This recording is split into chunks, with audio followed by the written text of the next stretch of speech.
बिस्मिल्लाहिर्रहमानिर्रहीम, अस्सलाम वालेकुम। कल जड़ांवाला में एक वाक़या हुआ जिस पे आपने सारी फुटेजेस भी देख ली होंगी। पुलिस का किरदार और जो कुछ हुआ वो इंतहाई काबिल अफसोस था, वो आपने देख लिया, उस पर ज़्यादा बात नहीं करते। हमारा हमेशा पॉइंट ऑफ व्यू दूसरा होता है। जो न्यूज़ चैनल्स होते हैं वो आपको बता देते हैं कि क्या हुआ था एक्चुअल में, लेकिन हम इस पर तज्ज़िया करते हैं कि ऐसा होता क्यों है।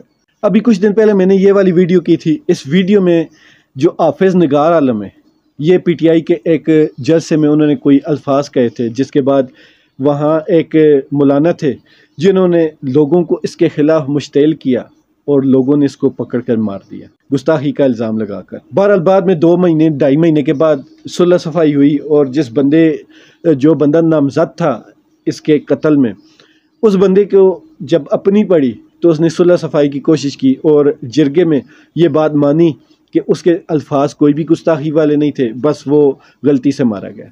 बस ये माफ़ी तलाफ़ी होगी। कोई 35 लाख के करीब उन्होंने दियत के तौर पर उसकी फैमिली और लवाकीन को दिए थे। बस यही है हमारे यहाँ। इससे पहले श्रीलंकन मैनेजर का जो वाक़या हुआ था उसमें भी बाद में ये पता लगा कि वो वर्करों से पूरी ड्यूटी लेता था, जिसका गुस्सा वर्करों ने उसके ऊपर ऐसे निकाला। फिर एक फैसलाबाद का ही शायद था या कहीं का था कि बैंक का जो सिक्योरिटी गार्ड था उसने अपने मैनेजर को फायर मार दिया था, जो कि वो भी शहीद हो गया था, मर गया था। उस वक्त भी यही कहा गया कि इसने गुस्ताखी की है, लेकिन बाद में गुस्ताखी साबित नहीं हुई। तो ये पाकिस्तान में अब ट्रेंड बनता जा रहा है कि लोग अपने ज़ाती मकासद या कारोबारी मकासद के लिए दीन को इस्तेमाल करते हैं। ये इंतहाई गलत रविश बनती जा रही है। ऐसे ही एक किस्सा याद आ रहा है मिशाल खान का था, जो कि पेशावर की किसी यूनिवर्सिटी का या शायद मर्दान यूनिवर्सिटी का था। उसमें भी बाद में ये साबित हुआ कि उसकी ज़ाती दुश्मनी की वजह से लोगों ने उसके साथ गुस्ताखी का इल्ज़ाम लगाकर उसको कत्ल किया। और भी बहुत सारे वाक़यात हैं, किस किस की बात करें। असल कहने का मकसद ये है कि जब भी कोई गुस्ताखी या बेहुरमती हो, उसके बारे में वाज़ह कानून बने हुए हैं। उस कानून पर अमल दरामद के बारे में जब भी किसी को कहो तो वो कहते हैं जी कानून इस पे कोई अमल नहीं करता। ये कानून के मुंह पर वाकई एक थप्पड़ है।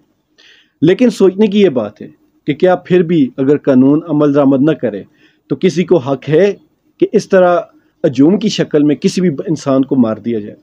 मैं समझता हूँ कि नहीं। इस्लाम में सबसे पहले सफाई का मौका दिया जाता है, उससे भी पहले तहकीक की जाती है। तहकीक में अगर बंदा वाकई मुजरम साबित हो जाए तो फिर उसको सफाई का मौका दिया जाता है। अपनी सफाई पेश न कर सके तो फिर उसको माफ़ी का या अपनी बात से बदलने का मौका दिया जाता है। लेकिन हमारे यहाँ ऐसा कुछ भी नहीं होता। और ये कुरानी तालीमात है, मैं अपने पास से नहीं कह रहा। यहाँ सबसे जो मेन है वो 2 बातें हैं। सबसे पहली बात है, जब भी कहीं तौहीन होती है, कोई भी मज़हब वाला करता है, तो उसके बदले में मुसलमानों को ज़रा भी हक नहीं पहुँचता कि किसी की मजहबी मकामात, मुक़द्दस किताबें या जिस एक बंदे ने बेहुरमती की उसके साथ साथ उसके पूरे ख़ानदान या उसके पूरी बस्ती को जला दिया जाए या उसको मार दिया जाए। ये तो इस्लाम बिल्कुल इजाज़त नहीं देता। इस्लाम के नज़दीक चाहे सूरत हाल कोई भी हो, आपने दूसरों के घरों की हिफाजत करनी है, दूसरों की इबादतगाहों की हिफाजत करनी, दूसरों की मुक़द्दस किताबों की हिफाजत करनी। ये इस्लाम का हुक्म है। इस्लाम हमें यही सिखाता है। और सबसे बड़ी बात, कोई भी ऐसा जुर्म हो उस पर गवाह चाहिए होते हैं। इस्लाम में अगर आप बिल्कुल हक पर हों लेकिन आपके पास गवाह नहीं है तो आप हक पर तसव्वुर नहीं किए जाएंगे। गवाह लाना सबसे ज़्यादा ज़रूरी है। तो ये सारे प्रोटोकॉल आप पूरे नहीं करते। दूसरा, हमारी अदालतों का भी ये कसूर है कि अगर वो ऐसे केसों के फैसले वक्त पर कर देते शुरू से ही तो शायद ये बात इतनी ना बिगड़ती। हमारी अदालतों की एक रूटीन है, जब भी किसी चीज़ पे कोई फ़ैसला करते हैं तो वो कानून का हिस्सा बन जाता है।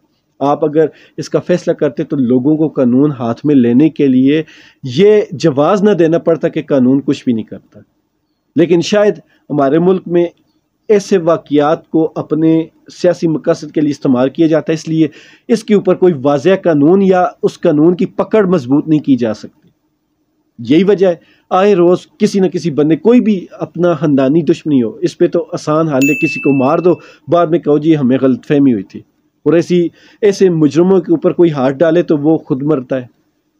तो ये शिद्दत पसंदी को ख़त्म होना चाहिए। इस्लाम जो असल दीन है, آپ اور کچھ نہیں تو ہمارے نبی کریم صلی اللہ علیہ وآلہ وسلم کی جو ذات مبارک ہے وہ پڑھ لیں تو آپ کو یقین ہو جائے گا کہ کس طرح وہ اپنے دشمنوں کے لیے بھی حقوق بتاتے ہوتے تھے، کس طرح وہ حالت جنگ میں بھی عورتوں کے، بچوں کے، مقدس مقامات کے، درختوں کے یہ اور جانوروں کے حقوق بتاتے تھے۔ تو ہم کیا جانوروں سے بھی بدتر ہو چکے ہیں کہ ہم کسی بھی ایسی مشتعل جگہوں پہ عوام کو مار دیتے ہیں، عام انسانوں کو مار دیتے ہیں؟